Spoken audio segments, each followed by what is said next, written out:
En la Sergio, son bienvenidos los que saben que en el Internet de las cosas, lo que menos importa son las cosas. Bienvenidos los que no se quedan viendo cómo cambia el mundo, sino que hacen parte del cambio. Los que creen que la revolución digital no es solo para los que siempre están en un computador, porque la verdadera revolución no son los datos, sino cómo estos mejoran la vida del hombre. Bienvenidos los que aprovechan la transformación digital de la Sergio para transformar el mundo a un mundo mejor. Bienvenidos a la educación 4.0. La Sergio, nuevos profesionales para un mundo 4.0. Universidad Sergio Arboleda, Colombia y España, donde tú sí cuentas.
La Asociación Colombiana de Neurocirugía, presidente honorario de la Federación Latinoamérica de Neurocirugía, es escritor y columnista de diferentes medios de comunicación del Caribe colombiano.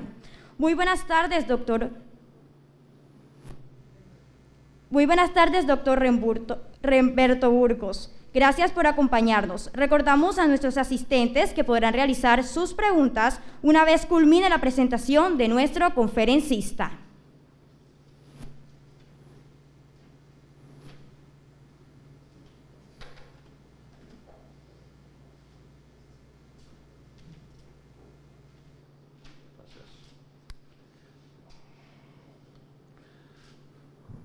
Buenos días. Primero, gratitud hacia la parte directiva de la Universidad Sergio Arboleda, el doctor Rodrigo, Camilo, Ernesto, en fin, amigos tan cercanos, y yo he sido un testigo excepcional del crecimiento vertiginoso de la Sergio Arboleda, y aparte de eso, de su compromiso y su adherencia con los programas del empuje universitario en búsqueda de la calidad de la educación. Mil gracias por la invitación. ¿Podemos montar la primera diapositiva?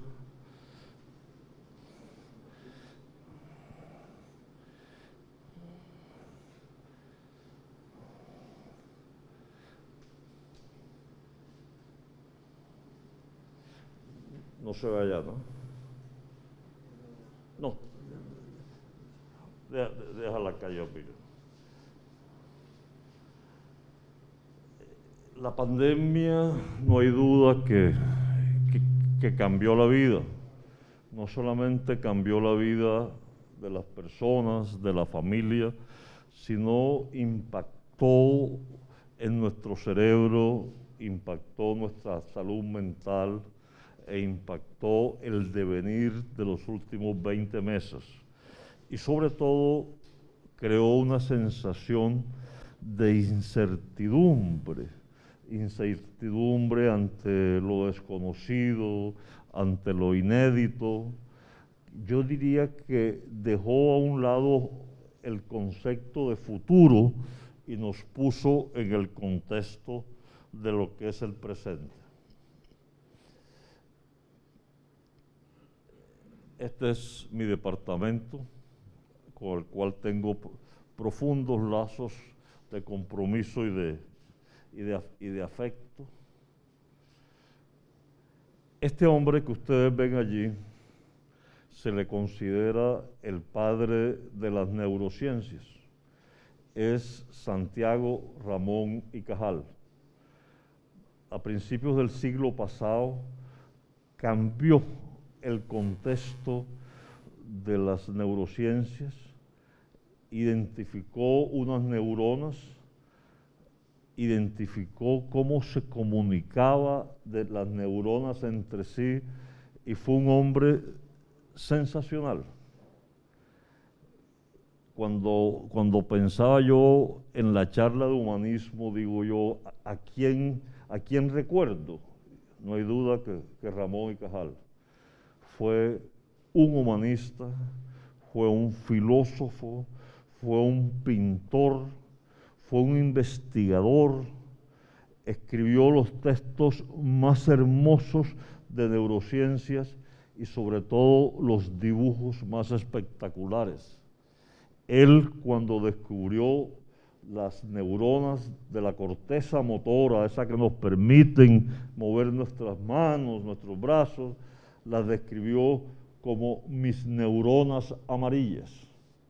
Mis neuronas amarillas.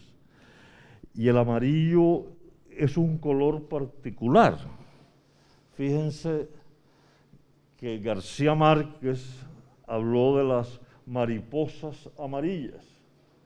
Y si yo les pregunto qué relación hay entre Ramón y Cajal y García Márquez, y quiero que lo miren detalladamente estas dos ilustraciones, y yo mientras le cuento 3 anécdotas que me parecen absolutamente geniales de Ramón y Cajal. A Ramón y Cajal lo nombraron director del Laboratorio de Investigaciones en Barcelona y escribió una carta y dijo: señor director del hospital, usted me asignó un sueldo de 10,000 pesos. Eso es mucho. Ese no debe ser el sueldo. Yo puedo trabajar por 6,000 pesos. Me hace el favor y me disminuye el salario. La segunda, lo nombraron ministro de Salud en la España de los 1900. Todos los amigos, hombre, usted es la persona que necesitamos y tal, y tal, y tal. No acepta. ¿Y por qué no acepta? No, porque eso representa un salario para mí y yo pienso que el servidor público debe trabajar por vocación. Yo más bien prefiero que ustedes me ayuden y yo sea senador vitalicio, que es una cosa gratuita. El espíritu de sacrificio, la vocación del servidor público sin costos para el Estado. Entre los múltiples asistentes que tuvo Ramón y Cajal estaba Pío Ortega y estaba uno de sus hijos que siguió la vocación de su padre. Y en una ocasión hubo un congreso en París y Ramón y Cajal viajó con el hijo. Y cuando regresó del congreso, la secretaria le dijo: profesor Cajal, ¿usted por qué pagó la estadía y el transporte de mi hijo? Precisamente por eso, porque es mi hijo. Miren esas 3 anécdotas para la vida colombiana hoy. 1, ganarse el sueldo que se merece a unas tarifas razonables. 2, la vocación del servidor público. Y 3, el nepotismo de las empresas electorales. Ramón y Cajal, y esta historia tiene 150 años. Bueno, ya tuvieron tiempo de identificar las 2 ilustraciones, las amarillas de las neuronas, las amarillas de la mariposa. ¿Y qué hay de común en esas 2 fotos? Que ambos trabajaban con los pies descalzos. Ramón y Cajal, pies descalzos, García Márquez, pie descalzo, en esas dos ilustraciones. Yo le pregunté a un pariente mío que escribía con los pies descalzos, Roberto Burgos, cantor, Robert, ¿tú por qué escribes con los pies descalzos? El tipo se me quedó callado y dice, no, es que yo quiero sentir la realidad. Y la realidad es esa. Los pies descalzos es tener los pies sobre la tierra y recordar esto. No existe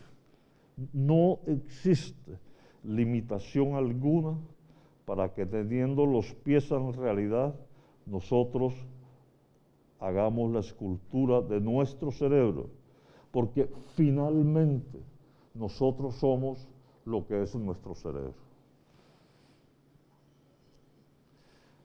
El único conflicto de interés que yo tengo es Córdoba y el Caribe. Me duele mucho las cosas que pasan acá. Me molesta mucho las cosas que pasan acá. Ese es el único conflicto de interés que yo tengo. Vamos a hablar un poco de lo que son las emociones. Vamos a hablar de lo que es en este recinto la Universidad del Coronavirus. Y vamos a dejarles un mensaje en el tiempo que tenemos. Las emociones.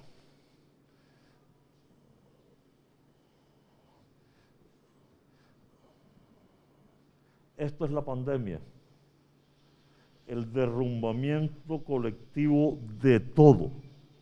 De todo. No hubo nada que no afectara la pandemia. Absolutamente nada.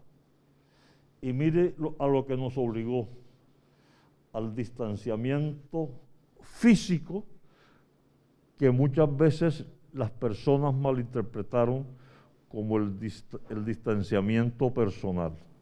Una cosa es la distancia física y otra es la cercanía afectiva que obligó la pandemia. Y este es el cerebro, 1.5 kilos, la máquina más impresionante del mundo y cómo maneja las emociones. Nosotros tenemos un cerebro emocional, que es lo rojo, donde está la amígdala, y tenemos un cerebro racional, que es lo que está encima de la órbita. Nosotros no somos ni emoción ni razón. Nosotros somos la fusión de la emoción y la razón. Las decisiones nuestras tienen esos dos componentes, emoción y razón. Lo malo es que muchas veces la racional está en algunas decisiones, o lo pésimo es que la emoción es la que domina nuestras decisiones.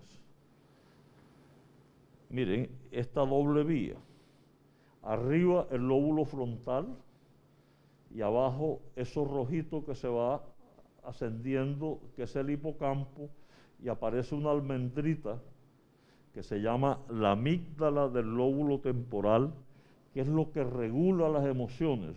Hay esa autopista de doble calzado entre la emoción y la razón para la toma de las decisiones. Emoción y razón. La razón, ramo de flores, arrodillo, me visto de negro, unas lagrimitas, perdóname. La emoción, eso que hiciste no tiene perdón. No tiene perdón. O sea, la decisión racional de pedir perdón y la decisión emocional de aceptarlo o no. Ese es el ejemplo perfecto de cómo el ser humano es la fusión de emoción y razón. Otro ejemplo. Miren el video del caballito, a ver cómo corre esto. Eso. Entonces, la emoción, el brío del caballo, la razón, la rienda que lleva la niña. Esa es la rienda de nuestro cerebro. Miles y miles y miles de conexiones es la razón. hay 100 millones de conexiones sinápticas que integran como un árbol de Navidad todo el cerebro y que son las responsables de la decisión. ¿Qué es la incertidumbre? Uno se levanta por la mañana y dice, ¿qué pasará hoy en mi vida? Hace año y medio, cuando estábamos todos absolutamente enclaustrados, ¿qué pasará? ¿Me va a dar la COVID? Yo saludé a mi vecina y no tenía el tapaboca. Se lavaría las manos. La ropa sería la misma. Y es eso. La incertidumbre es la sensación de lo desconocido, de lo que viene, lo que genera estrés, la proximidad a la muerte. Y eso genera miedo. Y el miedo es la primera reacción. El cerebro tiene memoria, se va el miedo como respuesta a lo físico y queda ansiedad. Y al día siguiente me levanto por la mañana y sin salir de la cama empiezo, tengo COVID, me siento con tos, me siento como caliente y comienzo a trabajar a 360 grados. El cerebro manda unas órdenes al hipotálamo, echa unos neurotransmisores, se sube la tensión, el corazón late más rápido, el cortisol comienza a trabajar, las manos me sudan, tengo temblor y si de casualidad me golpeo la punta del dedo gordo, el dolor se incrementa. Eso me hace un factor de riesgo para enfermedades cardio-cerebrovasculares. Cuando el miedo se va y queda la ansiedad, el problema no está en el temor físico, sino en el temor que yo desencadeno por la memoria del temor físico. Ese ha sido el problema de la pandemia. Entonces, ¿cómo hace uno para mirar esto? Pues hombre, muy sencillo. Enero 2020, antes de la pandemia, la emoción que predominaba en los colombianos, sobre todo en los muchachos, ¿cuál era? La alegría. Abril 2020, no, ya resulta que la gripita no era tan gripita. Esto es una cosa seria. Y empezó la incertidumbre y el miedo y reemplazó la alegría inicial. Y luego en julio, después del golpe, le dijimos a los colombianos en esa encuesta, oye, ¿y cuál es el problema más serio que usted tiene? Me dice, no, es que se están robando la plata. Es que yo me quedé sin empleo. Y ya el COVID como que...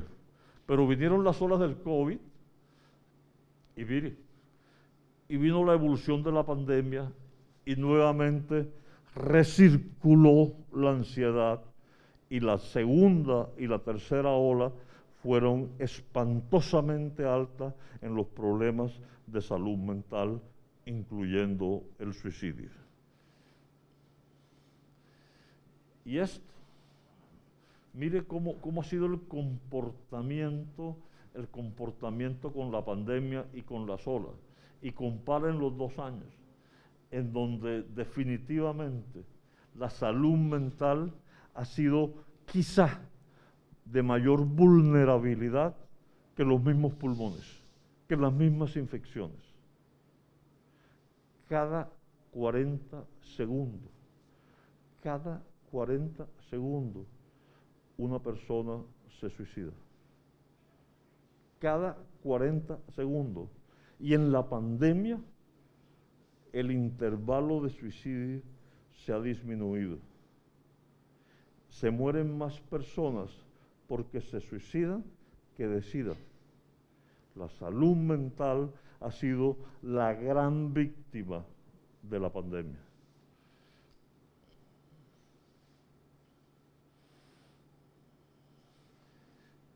Yo puedo tener emociones positivas, bienestar, la alegría, la felicidad, el optimismo. Eso es maravilloso. Eso inunda mi cerebro de transmisores positivos. Pero puedo tener emociones negativas, la ira, la aversión, el asco, que es lo más primitivo y que le permitió avanzar a la especie. Y sobre todo, la soledad y el miedo. La soledad es tan grave que hay países en otras latitudes que tienen un ministerio para atender los problemas de la soledad. Porque la soledad es un detonante de casi todas las patologías. Y el miedo que recircula es la ansiedad. Entonces,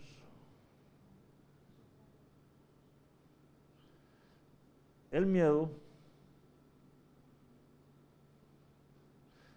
es la cabeza de las emociones negativas, me pone a trabajar a 360 revoluciones por minuto, mis neurotransmisores están absolutamente a flor de piel, y lo que fue una herramienta en la evolución de ataque o de huida se convierte en un factor detonante de enfermedades durante la pandemia, o se convirtió. Y llegó esta tragedia que nosotros denominamos infodemia o toxidemia. Las redes sociales a punto de estallar, enviar mensajes negativos. Todos nosotros no habíamos terminado de leer el mensaje y ya lo estábamos reenviando. Y condicionamos algo que se llama la negligencia de probabilidad. La negligencia de probabilidad es la señora que vive enfrente de Carulla. No ha abierto Carulla y ella lleva dos bolsos a Carulla. Apenas abre, es la primera que va corriendo, llega al stand de alcohol, los compra todos, lo desocupa. Va a las mascarillas, compra 6 cajas y se calienta porque no hay más. El gel. No, pero ¿sabe qué? Es que a mí me dijeron que la ivermectina, el antibiótico, esto es. Y de pronto va y ve que ya llegaron una caja de mascarillas y hay un tipo comprando una y se la arrebata. Negligencia de probabilidad. Yo pienso que a mí me va a dar COVID y me tengo que defender y me importa 5 los vecinos del edificio. Negligencia de probabilidad. Eso es una conducta anómala, sinuosa, peligrosa, egoísta y de alta morbilidad. La negligencia de probabilidad. Eso fue una de las condiciones que nos puso el COVID. ¿Qué chance voy a tener yo de que me dé COVID? Pero yo tengo que protegerme y arraso con el sentimiento colectivo de generosidad. Y la vida la veo a través de un efecto túnel. Yo tenía una tía en Cartagena, mi tía Magda, y vivía cerca de la casa de Núñez, por el Cabrero, una casa muy bonita, pero tenía la negligencia de probabilidad en su punto. Y esto que yo les voy a contar es absolutamente cierto. Tenía unos mangos absolutamente espectaculares. Y uno le decía, oye, Magda, qué hermosos esos mangos. Mijo, he cambiado la terraza 3 veces porque las raíces me dañan el piso. Los pelados eran blanquitos, colorados, cachaquitos en Cartagena. Oye, pero estos pelados tuyos, simpáticos y vaina, gorditos, y decís, ¿no? Pero barrigones por las lombrices. Mi abuela, que vivía en Montería, le decía, Magda, te voy a mandar unos pasajes para que cojas un Brasilia y vayas de Cartagena a Montería. No, mija, yo no me monto en un bus porque se estrella. Bueno, entonces hagamos una cosa. Te voy a mandar los pasajes para que te vengas en avión. No, ni lo permita Dios. Muerte segura. Embarcarme en un avión, muerte segura. Ya mi abuela fastidiada con más le decía, bueno, entonces te vienes a pie de Cartagena a Montería y se acabó el problema. No, me pica una culebra. Esto que es sacado de la vida familiar mío es lo que se llama el efecto túnel de la negligencia de probabilidad y es de las cosas que más daño le hacen al cerebro y a la persona, porque lo inundan de transmisores negativos. Mucho ojo con el efecto túnel de la negligencia de probabilidad. Miren la encuesta. Agosto del 2020, ya habíamos superado la segunda ola y mire cómo veía el país, el mundo. Los ingresos estaban peor, la tasa de desempleo cerca del 20%. Este era un país, yo diría, no fallido, pero era un país muy complicado desde el punto de vista cerebral. Estos son datos de encuestas del propio gobierno. Y miren, cómo va el porcentaje increciendo de la percepción y del futuro del país.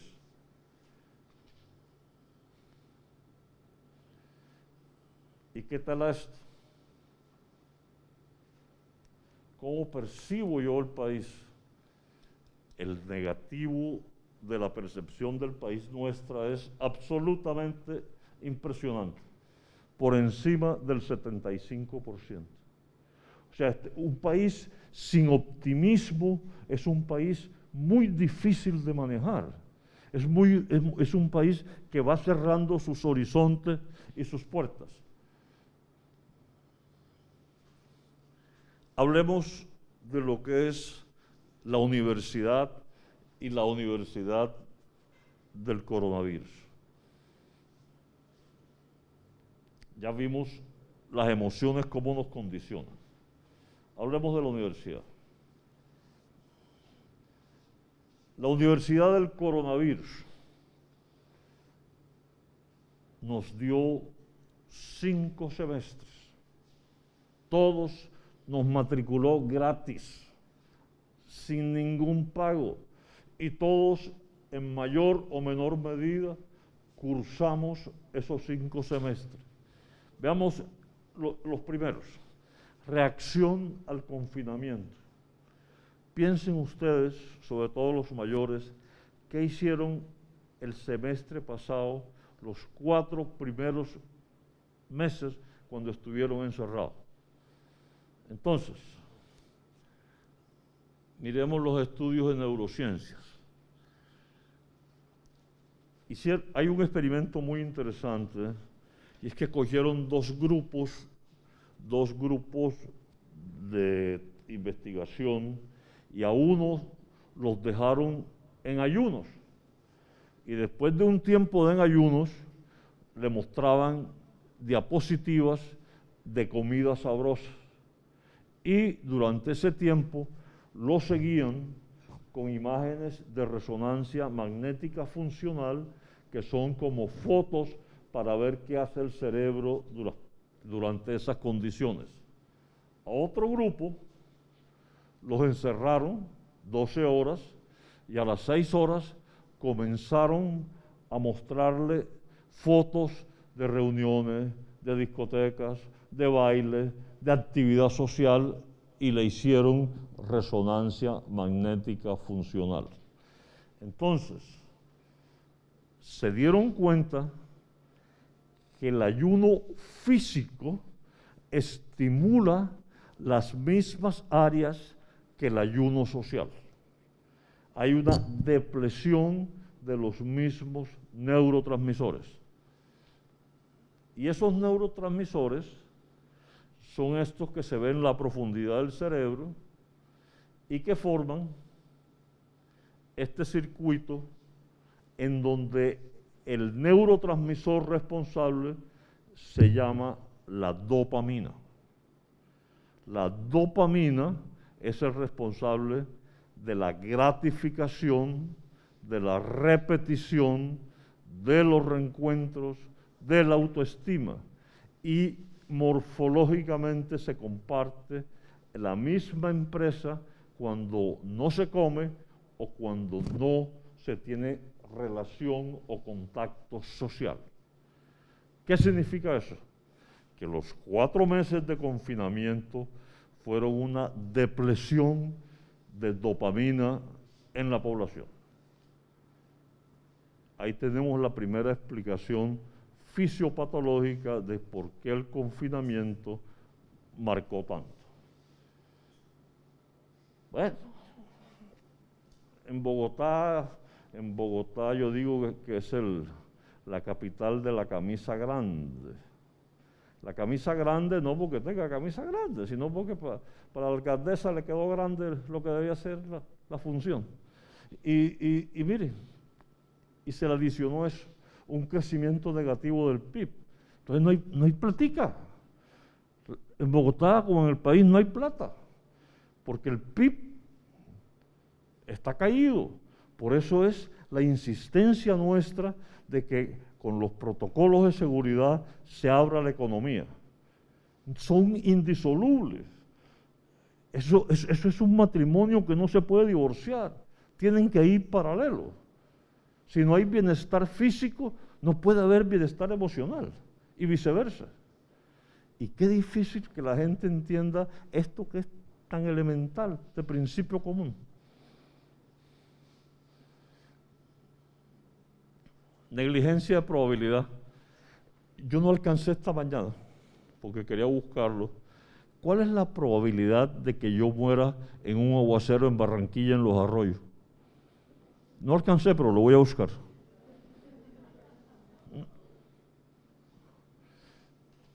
1 en 800.000 cuando hay un rayo. Esto es un aguacero en sitio, bueno, digámoslo así. Y este es la probabilidad real de un infarto. Cuando yo voy a operar a un paciente, el paciente me pregunta, doctor, la posibilidad de que yo me muera en cirugía. Yo me quedo mirándolo y le digo, mire, es más fácil que a usted le pase algo de aquí a su carro que tiene que cruzar una calle, que usted fallezca en cirugía. Es absolutamente poco probable. Estadísticas que hablan de 1 en 1.000.000. Entonces, si esos son los factores de riesgo, que lo que hizo la negligencia de probabilidad de aumentar el fatalismo en los colombianos es responsable del estado de ánimo. Pero les prometo que voy a buscar el factor de riesgo de morir en Barranquilla en un aguacero. Y el riesgo de la enfermedad, mínimo. Colombia está en el 5º lugar. Pero sí es importante la comorbilidad del huésped afectado. La edad, la hipertensión, la cardiopatía, el estado nutricional, el acceso a la salud.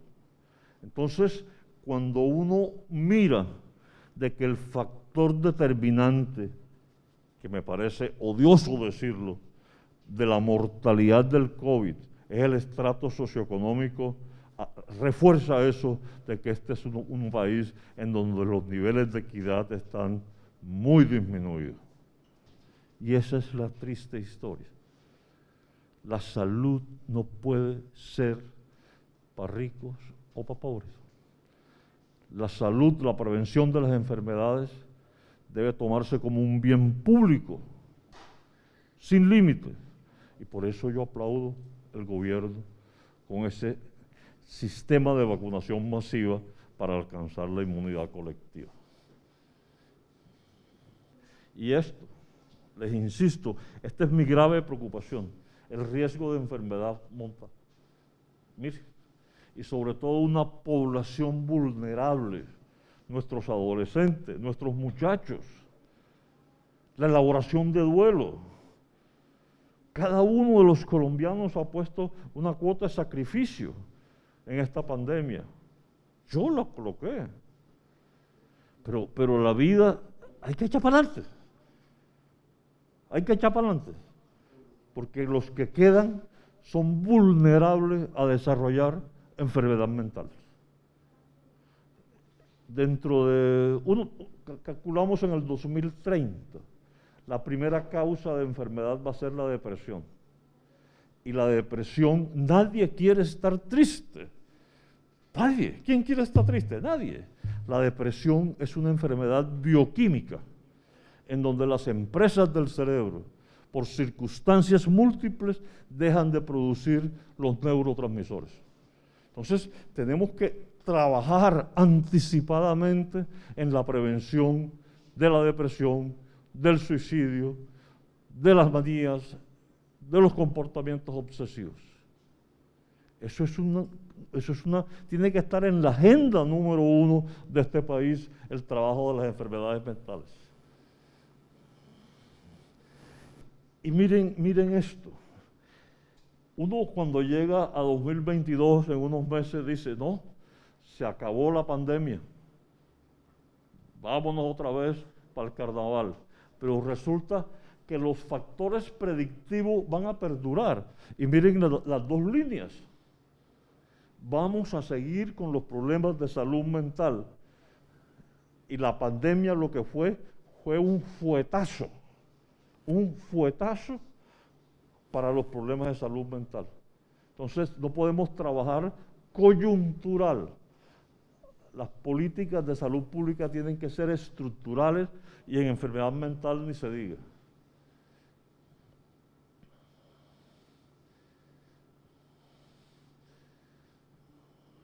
Ya vimos esos tres, ¿cierto? Ahora, perdí mi trabajo. Pues claro, pero por supuesto. Miren las olas, las tres olas de la pandemia, mírenlas, y compárenla con la tasa de desempleo. Yo puedo cambiar el título, olas y tasa de desempleo, y es casi que calcado. Las olas de la pandemia han aumentado la tasa de desempleo.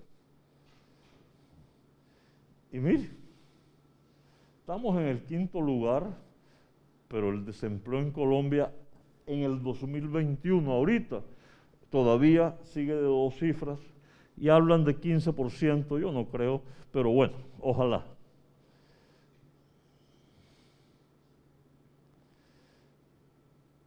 Y resulta que viene el grave problema con la pandemia. No, me dio COVID, superé, tengo 2 vacunas, tengo refuerzo, estoy bien.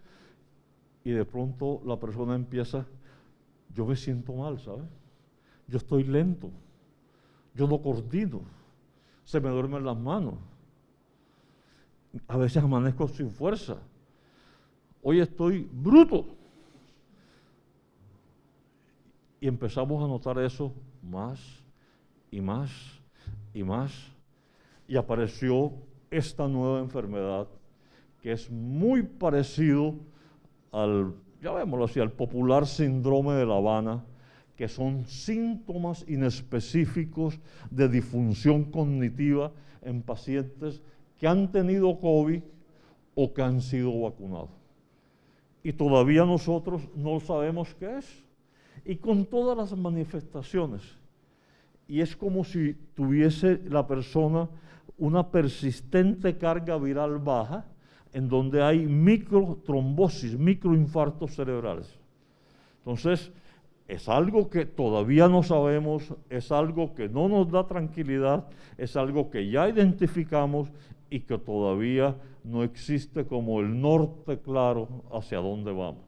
Entonces fíjense que aquí no es pre-COVID, COVID, post-COVID, sino manifestaciones tardías después de COVID. Esto es algo complicadísimo. Bueno, y mire, el impacto financiero de los colombianos en la pandemia. El país tiene los bolsillos quebrados. Y la gente le dice, bueno, ¿y usted qué no puede pagar? No, los microcréditos. Vacaciones, estoy endeudado hasta aquí. No alcanzo a cubrir las deudas. Por Dios. Decir, es que no ha habido ningún elemento de política social que no haya afectado la pandemia.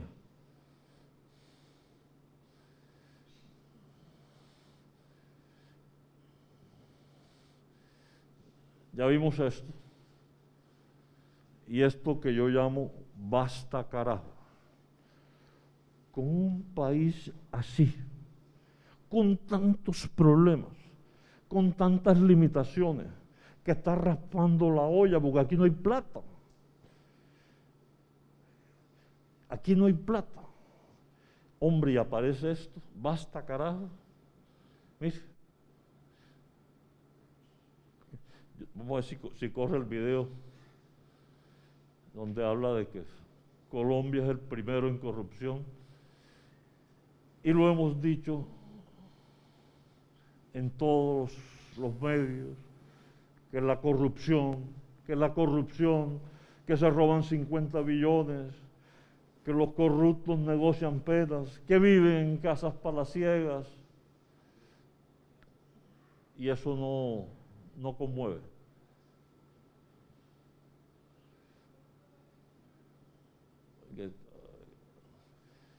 Y uno recuerda la historia y recuerda cómo el prostíbulo asiático, Singapur, lo cambió este hombre. Y la prioridad fue cero corrupción, pena de muerte. Yo soy un demócrata. Yo no creo que la pena de muerte sea la solución, pero la muerte social sí. La muerte social sí. La persona corrupta tiene el cerebro dañado. Y hoy los puedo decir con certeza, no debe acceder nunca más a una contratación pública, porque la estructura de su daño cerebral lo hace irreversible. El personaje de Sahagún, que nos avergüenza, será corrupto donde lo pongan. No te merece oportunidad. Las penas no pueden ser flexibles. Esta muchacha es diputada de Paraguay. ¿Quieres poner el video, por favor, de la muchacha de Paraguay para que lo escuche?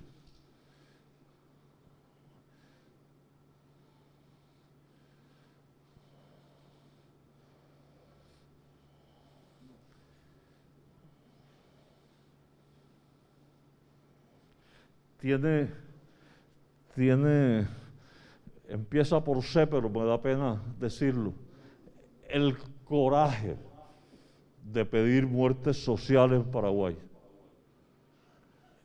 Mire, el país lo está acabando la corrupción.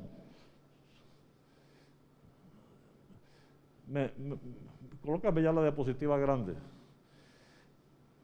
Y Córdoba, como ha sido estigmatizado como el departamento más corrupto, que nos avergüenza también. Póngame, yo te digo, donde dice Cama Susi, más, ahí, indicador Cama Susi. Póngame este en grande si quieres, por favor, para proyectar. Yo dije, no, yo voy a hacer un ejercicio, porque yo llego a Córdoba, me invitan las universidades, hablo con los periodistas y digo la corrupción, y digo, ¿será que no me entienden cuando yo hablo corrupción? Entonces vamos a mostrar lo que significa la corrupción en Córdoba. Vamos a coger el cartel de la hemofilia. Es una empresa criminal, unos bandidos. Se robaron 50.000 millones de pesos. 50.000 millones de pesos.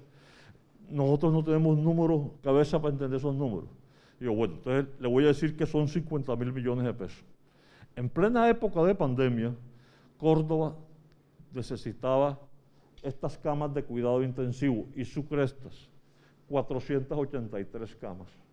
Eso fue lo que se robó el cartel de la hemofilia. Y yo le decía a los muchachos que me estaban escuchando, ¿cuántos familiares de ustedes se murieron porque no había cama de cuidado intensivo en Montería o en Sincelejo? Y yo veo los de los carteles de hemofilia con flamantes carros, disfrutando. Y aquí no hay control social, aquí no hay sanción social, aquí no hay muerte social. Eso es lo que hace la corrupción. Vean este ejemplo. Tengo genuino afecto hacia la Universidad de Córdoba.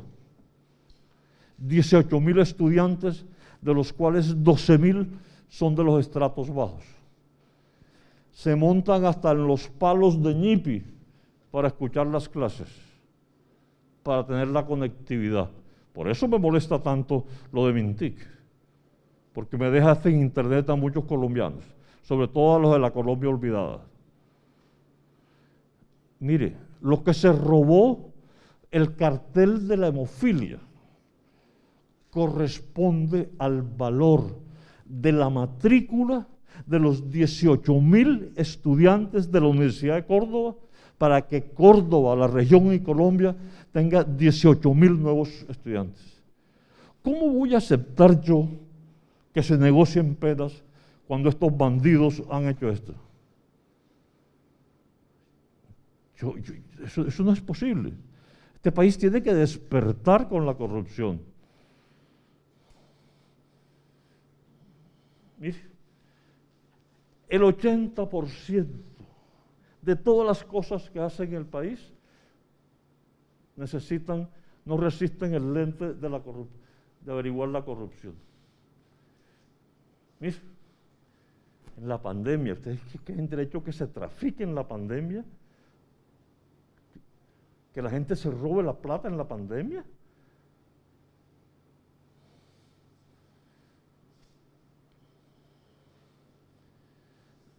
Y no ha habido medio donde no lo diga. El cerebro de los corruptos no tiene componte. No se les puede dar oportunidad, porque en otro día hablaremos de cómo se comporta el cerebro con eso. No hay forma de rediseñar el comportamiento moral. Su cerebro ético no puede renacer. No puede renacer. Necesitan muerte social. Y eso desde el punto de vista de las neurociencias. Mire, hoy le preguntan al país, ¿cuál es el problema número uno? Corrupción. ¿Qué quiere que hablen de los candidatos? Corrupción. ¿Qué propuesta quiere? Una persona que sea honesta y una persona que nos garantice la seguridad. Esas son las emociones del país hoy. Y yo comparto.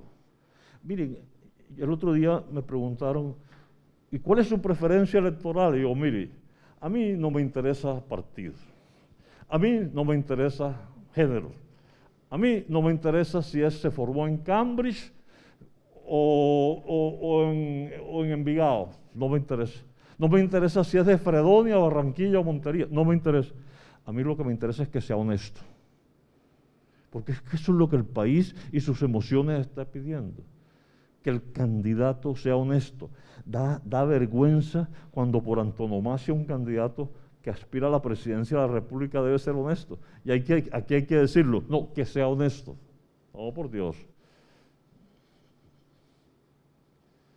Y cuando uno ve estas cosas,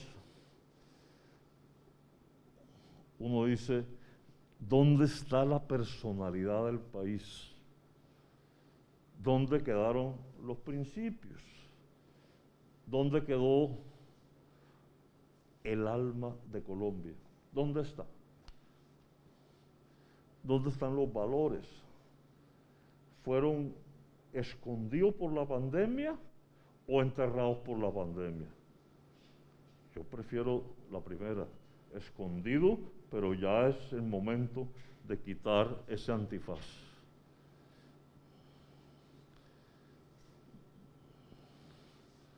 Bueno, venga pues corto, le decimos estos 3 mensajes.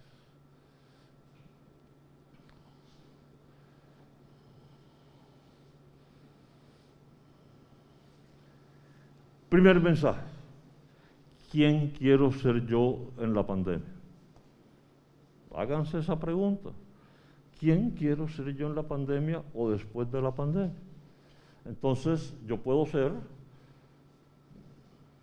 el de las emociones negativas y soy el primero en enviar los mensajes negativos, la zona de miedo. Yo puedo aprender en la pandemia. Y yo inicio mi proceso de autorreflexión. O yo puedo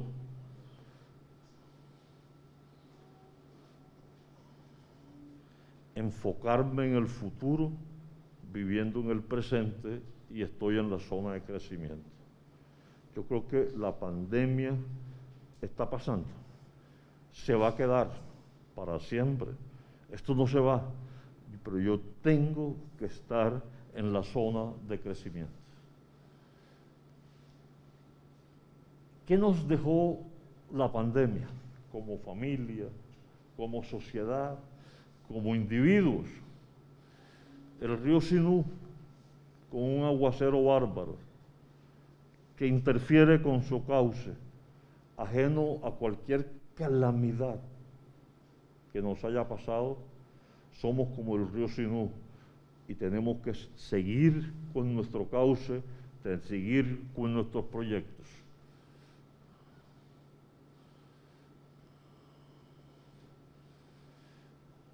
Estas 2 palabras, resiliencia y longanimidad, es levantarse después de cada golpe, una sola vez. Longanimidad es levantarse siempre.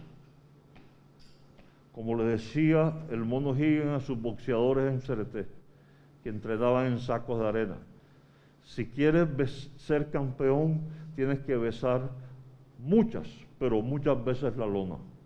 De lo contrario, no vas a ser campeón.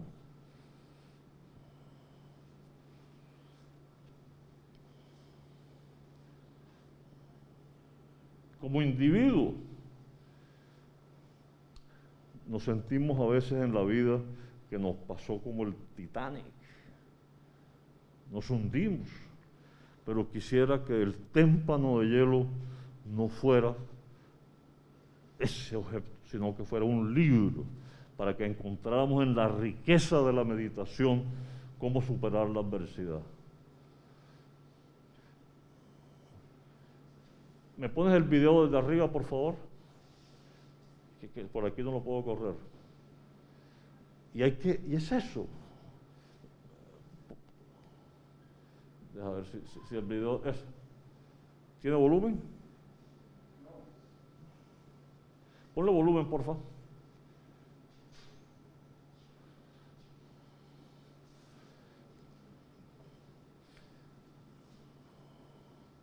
Todos estuvimos en el Titanic de la pandemia, sin excepción. ¿Ya? Ponle volumen desde el inicio, a ver. Ahí.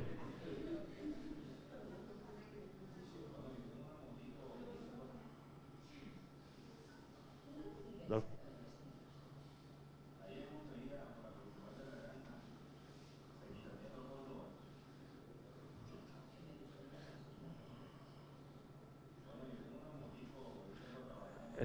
Este hombre está diciendo que él trabaja en una moto en Montería, en el barrio La Granja, y que se rebusca de 12 a 14 mil pesos. Y puedes colocar el otro de abajo. Y todo lo que pasa en este país, ¿quién es el responsable? No, que cayó un aguacero, ¿quién es el responsable? No, que pidieron agranda, ¿quién es el responsable? la derecha, la extrema derecha, el finquero. Ese es el responsable de la tragedia del país. Es el desplazamiento de la responsabilidad individual. Y hay que mirarlo con humor. Y el humor, espera a ver, pásame a la siguiente. Es eso. No existe un sitio en el cerebro que no se estimule, que no se alumbre con el humor. No existe. Mi abuelo nos enseñó la clave de las relaciones de la pareja. Y me decía, cuando tu abuela está molesta, yo me echo a reír. Y cuando yo estoy molesto, ella se echa a reír. Y esa es la clave, el humor. El humor es el bálsamo que inunda de dopamina el cerebro. Y la dopamina es el gran neurotransmisor.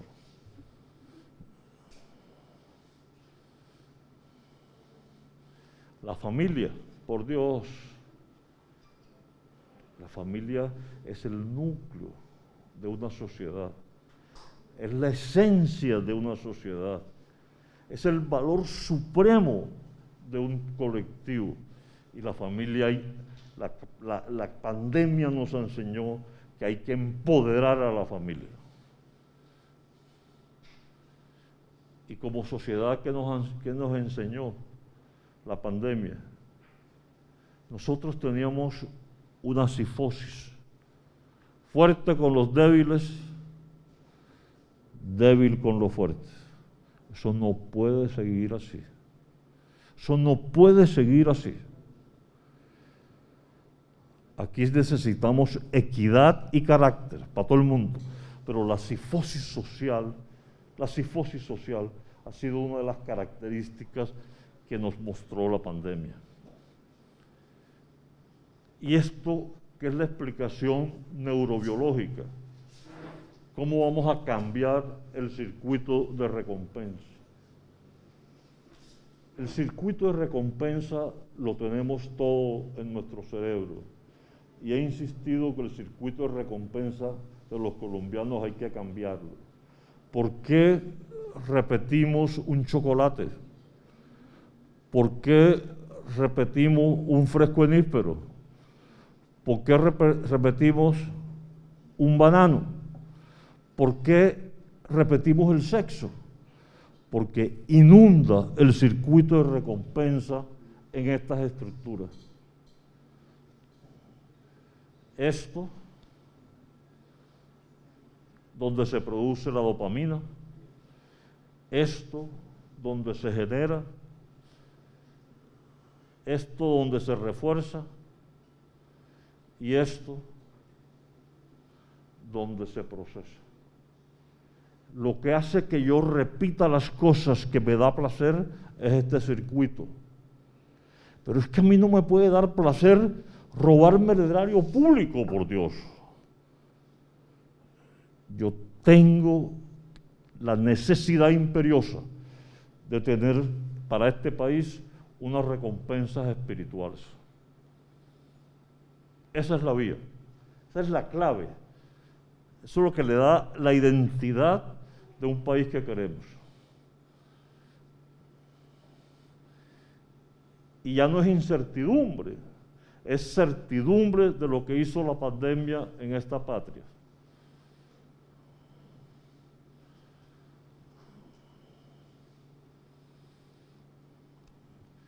Y necesitamos, cada uno de nosotros, cambiar el círculo de la recompensa y tener las recompensas espirituales. Yo les comparto mi experiencia. Yo vivía en quirófano. No tenía tiempo para nada sino para operar. Llegó la pandemia y me confinaron 4 meses. Me protegieron las clínicas para que yo no operara, lo cual agradezco mucho. Y yo me levanté el primer día y dije, bueno, ¿y yo qué voy a hacer estos 4 meses? Me voy a enloquecer, 4 meses, una persona que vivía en quirófano, por Dios. Y empecé a buscar recompensas espirituales en esos 4 meses. Y encontré esta. Como nunca volví a la finca, a disfrutarla, a gozarla. Yo no hago nada, ya mi hijo es el que manda, pero a gozarla. No lo había hecho nunca. Y me dediqué a escribir y a hacer los prólogos que debía y los libros que no tenía. Y estuve 4 meses en eso y completé mi 6º libro. O sea, eran mis recompensas espirituales. El quirófano, pues por supuesto que me hacía falta. Yo decía, ¿será que como la bicicleta? Pues, o sea, tengo que practicar para tener la habilidad y todo. No, mentira, eso no se pierde. Pero es eso, es decir, es la invitación mía es a tener cada uno de nosotros recompensas espirituales. Espirituales. Porque es que yo quiero que el cerebro de los colombianos comience a latir y que pulse. Esto se llama el cíngulo. Cada uno de ustedes lo tiene. Y en la medida que comience a latir, la empatía, la generosidad, comienzan a crear vínculos y redes sinápticas. Pero hay que hacerlo. Hay que hacerlo. La amígdala, la decisión y el corazón empujando la transparencia de esa decisión. Y hay que construir esta patria que se nos está yendo, que la vamos a perder. Vamos a perder la libertad, vamos a perder la autonomía, pero hay que construirla con un eje, y es la familia. Que la familia camine por las convicciones morales y la vía sacra de las ideas, en donde la amígdala se blinde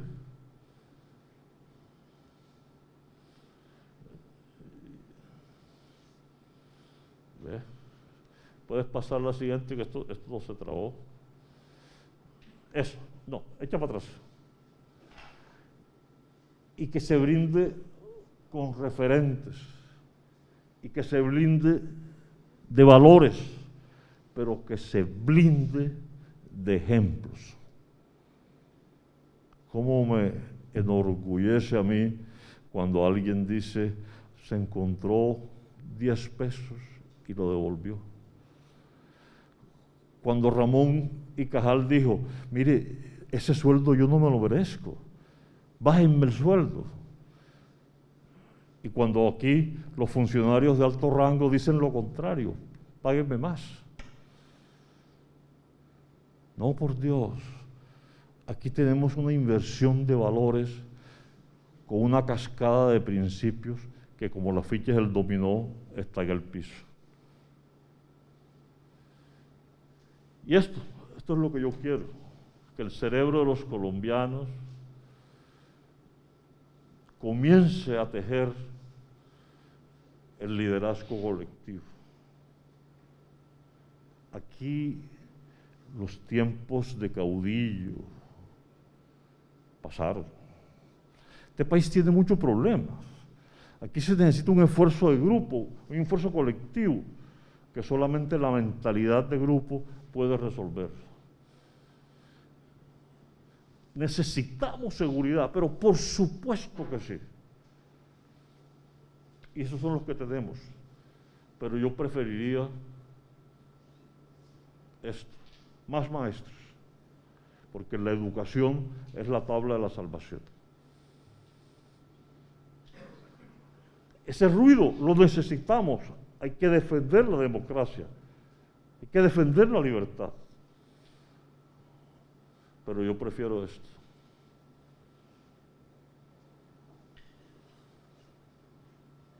Por Dios, cómo duelen las bombas, cómo duele. Yo prefiero esto. Esos son los cambios que el sistema de recompensa, desde el punto de vista neurobiológico, necesitamos los colombianos. Tenemos que aprender a hablar distinto, por Dios. Tenemos que hablar de disciplina social. Tenemos que hablar de comportamiento colectivo. Tenemos que cambiar estas palabras, que modificarlas. Eso es lo que necesitamos. Cambiar el DNA de los colombianos es posible. La epigenética no se resiste a la educación.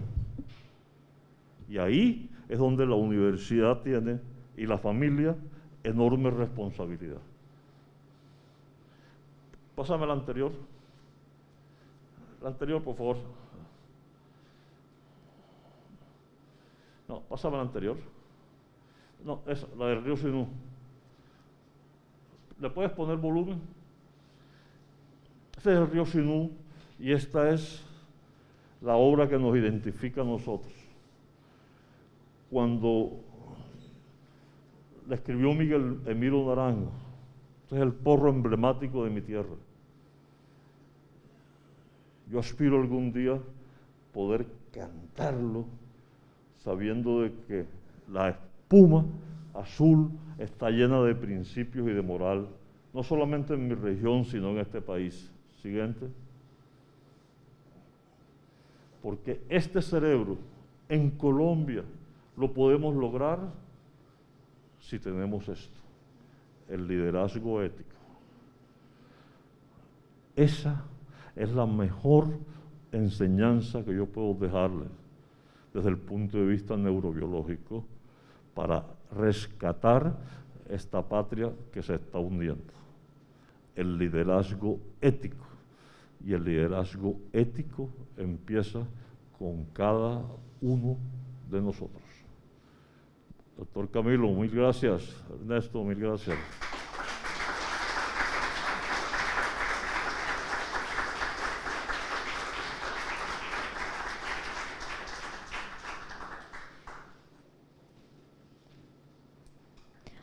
Muchas gracias, doctor Remberto. A continuación vamos a dar paso a una ronda de preguntas. ¿El auditorio tiene preguntas para el doctor Remberto, por favor?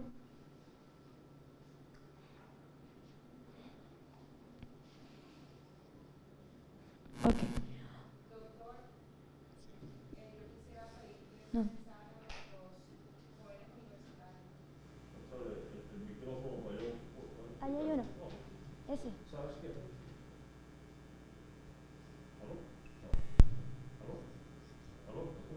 Tienes que aprender. ¿Me puedes acercar el micrófono para escuchar la pregunta?